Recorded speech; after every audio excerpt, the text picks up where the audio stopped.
Welcome to all of you. आज के इस वीडियो में हम लोग भारतीय राज्य व्यवस्था यानी इंडियन पॉलिटी के 4 महत्वपूर्ण टॉपिक से 40 क्वेश्चन लगभग इस वीडियो में देखेंगे।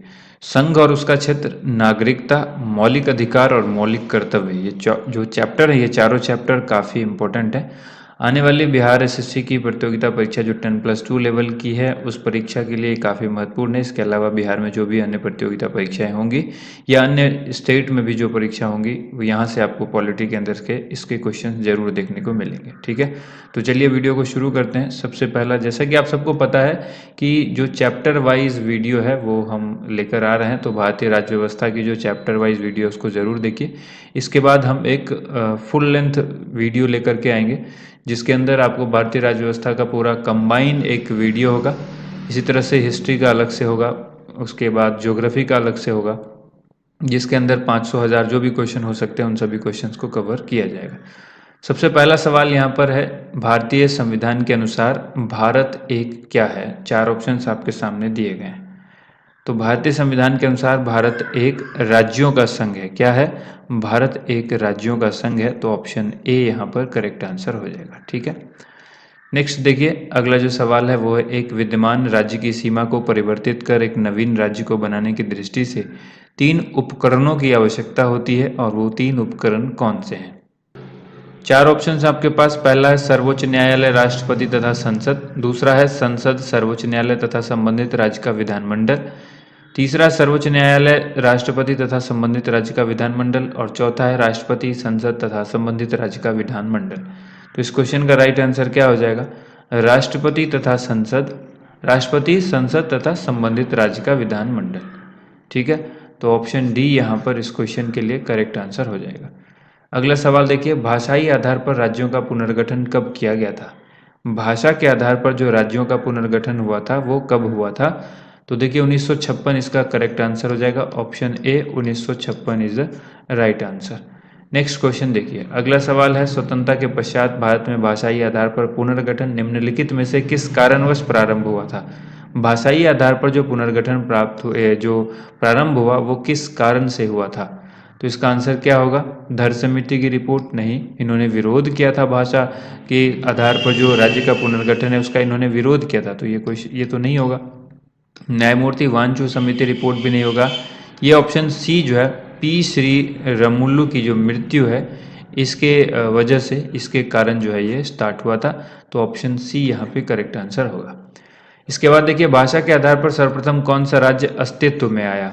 भाषा के आधार पर कौन सा राज्य सबसे पहले अस्तित्व में आया, ये आपसे सवाल पूछा गया है। ठीक है, तो यहाँ पर इस क्वेश्चन का राइट आंसर क्या हो जाएगा? आंध्र प्रदेश। ऑप्शन ए यहाँ पर करेक्ट आंसर होगा।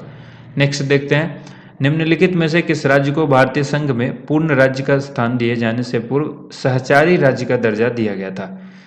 देखिए, किस राज्य को भारतीय संघ में पूर्ण राज्य का दर्जा या स्थान दिए जाने से पहले उसे सहचारी राज्य का दर्जा दिया गया था? किस राज्य को?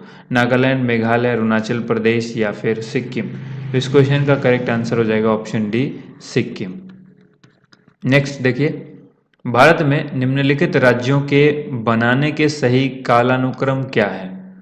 ये जो राज्य हैं, आंध्र प्रदेश है, हिमाचल प्रदेश है, हरियाणा है और सिक्किम है, इनमें से कालानुक्रम आपको बताना है, यानी सबसे पहले कौन सा राज्य बना, फिर उसके बाद कौन बना, उसके बाद कौन बना, उस हिसाब से आपको ये ऑप्शन बताने हैं, ए बी सी डी में से कौन सा ऑप्शन करेक्ट है। ठीक है, तो यहाँ पर इस क्वेश्चन में देखिए, सबसे पहले आंध्र प्रदेश इस 2 ऑप्शन में है तो यहाँ हो जाएगा, बाकी तो ये दोनों होंगे ही नहीं। अब इसके बाद देखिए, आंध्र प्रदेश के बाद जो राज्य बना था वो हरियाणा बना था, तो हरियाणा यहाँ पर सेकंड पोजीशन पे होना चाहिए, तो हरियाणा इसमें सेकंड पर है, तो इसलिए यहाँ पर इसका करेक्ट आंसर ऑप्शन बी हो जाएगा। ठीक है, नेक्स्ट देखिए, अगला जो है वह भारतीय संविधान में राज्यों का संघ की संकल्पना को प्राप्त किया गया है। कहाँ से लिया गया है, कहाँ से प्राप्त किया गया है? राज्यों का संघ जो संकल्पना है भारतीय संविधान के अंदर, उसको कहाँ से प्राप्त किया गया है? तो इस क्वेश्चन का राइट आंसर क्या होगा? इसका आंसर हो जाएगा ब्रिटिश नॉर्थ अमेरिका अधिनियम से प्राप्त किया गया है, तो ऑप्शन सी यहाँ पे राइट आंसर होगा। नेक्स्ट देखिए, भारत में कितने राज्य एवं संघीय प्रदेश हैं? बहुत ही आसान सा सवाल है। भारत के अंदर 28 राज्य और 8 संघीय प्रदेश हैं, तो ऑप्शन बी यहाँ पे करेक्ट आंसर हो जाएगा। इसके बाद देखिए, भारत एक गणतंत्र है, इसका अर्थ क्या है? भारत एक गणतंत्र है, इसका अर्थ पूछा गया, इसका मतलब क्या है? सभी मामलों में अंतिम अधिकार जनता के पास, ये इसका अर्थ नहीं है। भारत में संसदीय शासन व्यवस्था है, ये भी इसका अर्थ नहीं है। इसका अर्थ ये है कि भारत में वंशानुगत शासन नहीं है। तो ऑप्शन सी यहाँ पर करेक्ट आंसर हो जाएगा। ठीक है, नेक्स्ट देखिए, अगला क्वेश्चन है, भारत में संघ राज्यों का प्रशासन होता है राष्ट्रपति के द्वारा, उपराज्यपाल के द्वारा, गृह मंत्री के द्वारा या फिर प्रशासक के द्वारा? तो भारत में जो संघ राज्यों का प्रशासन होता है वो राष्ट्रपति के द्वारा होता है। तो ऑप्शन ए यहाँ पे करेक्ट आंसर होगा। नेक्स्ट क्वेश्चन देखिए, बंबई प्रांत को गुजरात एवं महाराष्ट्र में विभाजित किया गया था, किस वर्ष किया गया था? तो बंबई प्रांत को गुजरात एवं महाराष्ट्र में विभाजित किया गया था, ये किस ईस्वी में किया गया था? 1960 में किया गया था। तो ऑप्शन बी यहाँ पे करेक्ट आंसर हो जाएगा। ठीक है, नेक्स्ट क्वेश्चन क्या है, भारतीय संविधान का कौन सा अनुच्छेद केंद्र को नए राज्यों का गठन करने का अधिकार देता है? भारतीय संविधान का कौन सा अनुच्छेद है जो केंद्र को नए राज्यों के गठन करने का अधिकार देता है? तो आंसर क्या होगा? अनुच्छेद 3। अनुच्छेद 3 जो है केंद्र सरकार को नए राज्यों के गठन करने का अधिकार देता है भारतीय संविधान के अनुसार। ठीक है, नेक्स्ट क्वेश्चन है, निम्नलिखित में से कौन सा संविधान के अनुच्छेद 3 के तहत संसद के एक कानून का द्वारा संभव नहीं है? कौन सा संविधान का अनुच्छेद जो है, देखिए कौन सा, निम्न में से कौन सा ऑप्शन जो है संविधान के अनुच्छेद 3 के अंतर्गत संसद के एक कानून के द्वारा संभव नहीं है? तो इस क्वेश्चन का क्या आंसर होगा? नए राज्यों का गठन, या फिर राज्यों के क्षेत्र में परिवर्तन, या फिर राज्यों की सीमा में परिवर्तन, या नए राज्यों का प्रवेश? तो ऑप्शन डी जो यहाँ पर है, नए राज्यों का प्रवेश, ये इसका करेक्ट आंसर हो जाएगा। नेक्स्ट देखिए, अगला जो क्वेश्चन है वो है, भारत में एक नया राज्य सृजित करने वाला विधेयक को पारित होना अनिवार्य है।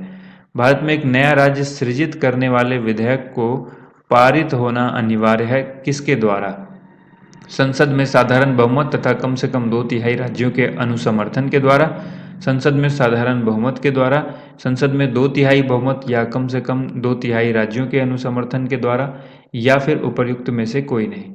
तो देखिए, जो सवाल है कि राज्य सृजित करने, एक नया राज्य सृजित करने वाले विधेयक को पारित होना अनिवार्य है, किसके द्वारा? तो आंसर होगा संसद में साधारण बहुमत के द्वारा पारित होना अनिवार्य है। ऑप्शन बी यहाँ पे राइट आंसर हो जाएगा। इसके बाद है, देखिए निम्नलिखित में से कौन सा प्रदेश पूर्णतः नागरिकता संशोधन अधिनियम यानी CAA के दायरे में से बाहर नहीं है? CAA के दायरे से बाहर नहीं है, कौन सा प्रदेश पूर्णतः CAA के दायरे से बाहर नहीं है? तो आंसर हो जाएगा त्रिपुरा। ऑप्शन ए यहाँ पे करेक्ट आंसर हो जाएगा। इसके बाद है, भारत के संविधान के किस भाग में हम नागरिकता से संबंधित प्रावधानों को पाते हैं?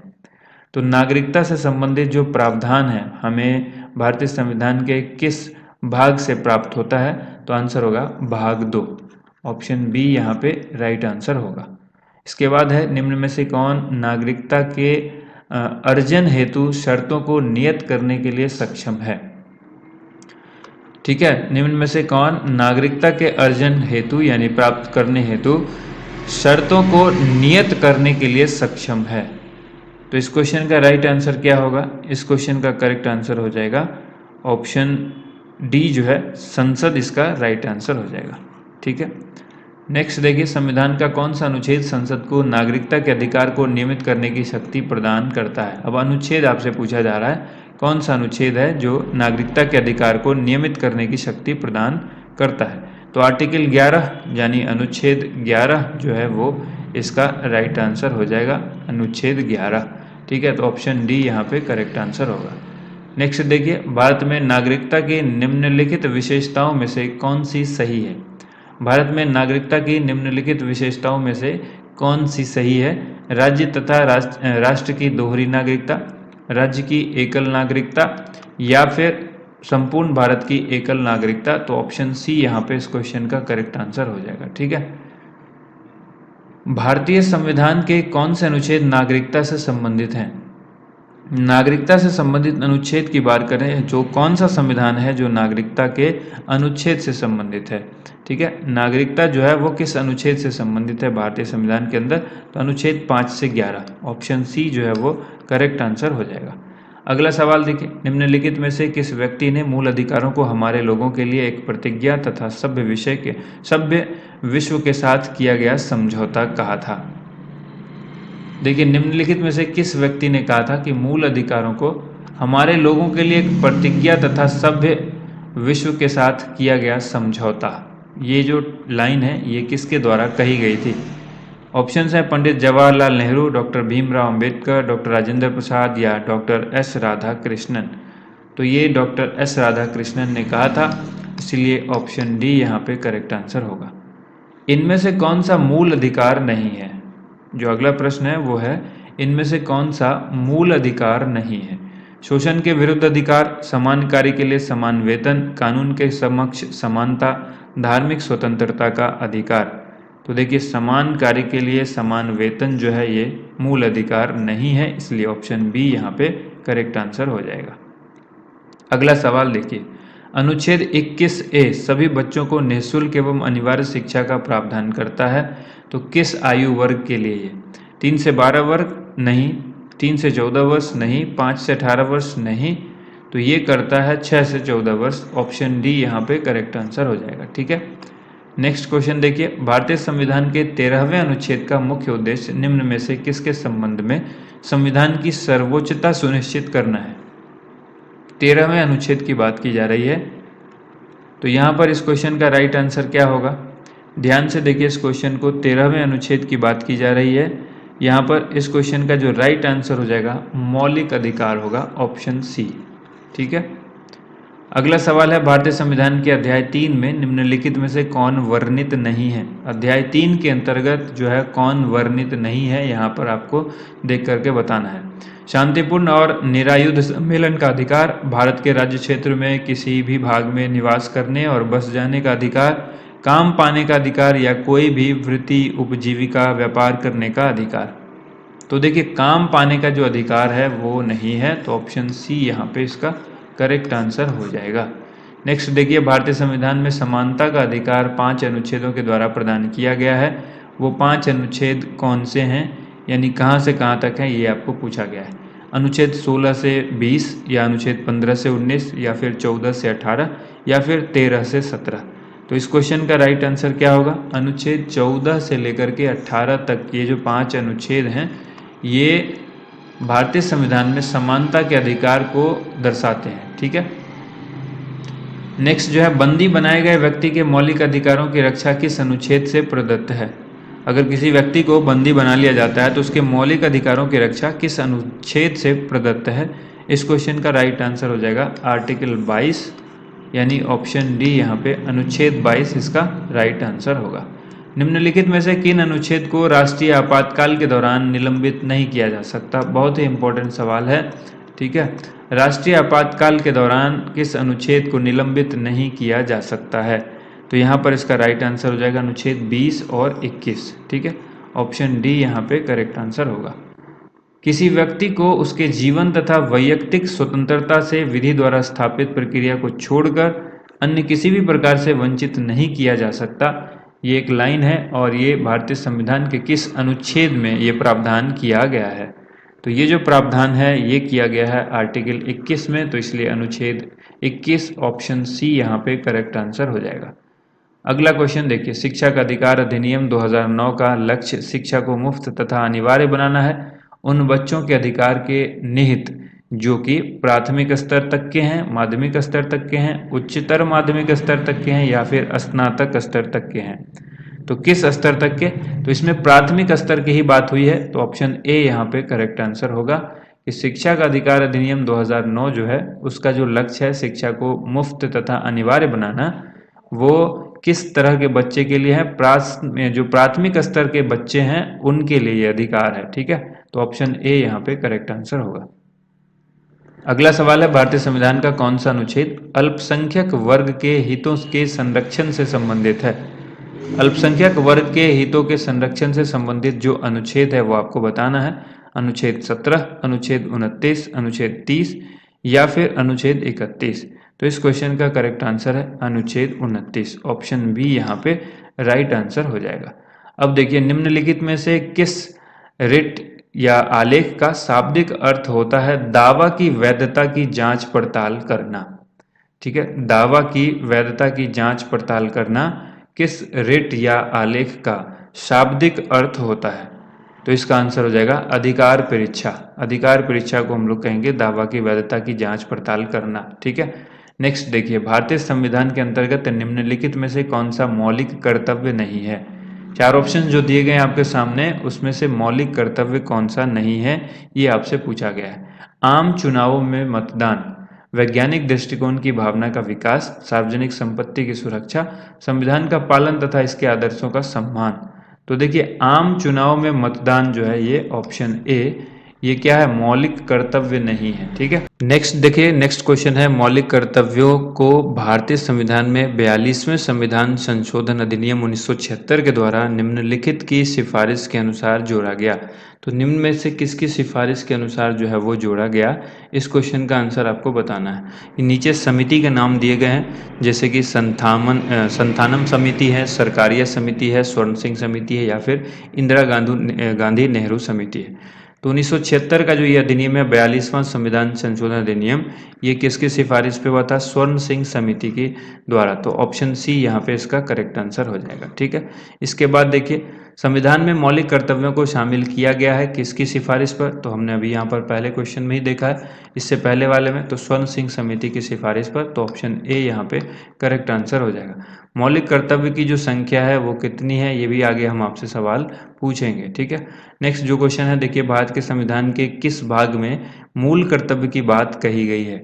मूल जो कर्तव्य है वो किस भाग में बात कही गई है? तो मूल कर्तव्य भाग 4 क में आता है। तो ऑप्शन सी यहाँ पे इसका राइट आंसर हो जाएगा, ऑप्शन सी। ठीक है, नेक्स्ट देखते हैं, भारतीय संविधान में मौलिक कर्तव्यों को सम्मिलित किया गया था किस संविधान संशोधन में सम्मिलित किया गया था? तो अभी हमने देखा एक क्वेश्चन पीछे 42वें संविधान संशोधन में। ठीक है, ठीक है, तो ऑप्शन बी यहाँ पे करेक्ट आंसर हो जाएगा, 42वां संविधान संशोधन के द्वारा। नेक्स्ट क्वेश्चन है, भारतीय संविधान में कितने मौलिक कर्तव्य हैं?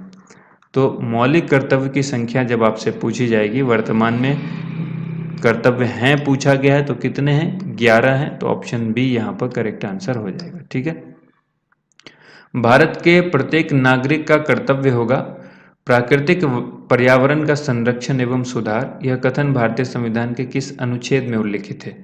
तो ये जो अनुच्छेद होगा 51 क, ऑप्शन सी 51 क इसका करेक्ट आंसर हो जाएगा। ठीक है, कि भारतीय संविधान के अंदर भारत के प्रत्येक नागरिक का एक कर्तव्य होगा कि प्राकृतिक पर्यावरण का संरक्षण एवं सुधार करे। तो यह कथन भारतीय संविधान के अनुच्छेद 51 क में लिखा हुआ है। इसके बाद है, निम्न में से किस एक का संरक्षण भारत में एक नागरिक का मूल कर्तव्य है? किसका संरक्षण? गांव की पंचायत, गांव पंचायत या ग्राम पंचायत, वन्य जीव, राष्ट्रीय ध्वज, अनुसूचित जाति, अनुसूचित जनजाति। तो देखिए यहाँ पे आप याद रखिएगा, मूल कर्तव्य है वन्य जीव, जो है इसका राइट आंसर हो जाएगा, ऑप्शन बी वन्य जीव। ठीक है, नेक्स्ट देखिए, अगला क्वेश्चन है, निम्नलिखित में से कौन मौलिक कर्तव्य में सम्मिलित नहीं है? मौलिक कर्तव्य में कौन सम्मिलित नहीं है? चार ऑप्शन हैं आपके पास, राष्ट्रगान का सम्मान करना, राष्ट्रीय महत्व के स्मारकों की सुरक्षा करना, ठीक है, इसके बाद है सार्वजनिक संपत्ति की रक्षा करना, प्राकृतिक पर्यावरण का संरक्षण एवं सुधार। तो राष्ट्रीय महत्व के स्मारकों की सुरक्षा करना जो है वो मौलिक कर्तव्य में शामिल नहीं है। तो ऑप्शन जो बी है वो इसका करेक्ट आंसर हो जाएगा। ठीक है, ऑप्शन बी इस क्वेश्चन का राइट आंसर हो जाएगा।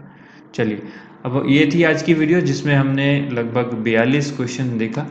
ये सारे क्वेश्चन पॉलिटी के थे। आपको वीडियो कैसी लगी कमेंट करके ज़रूर बताइएगा।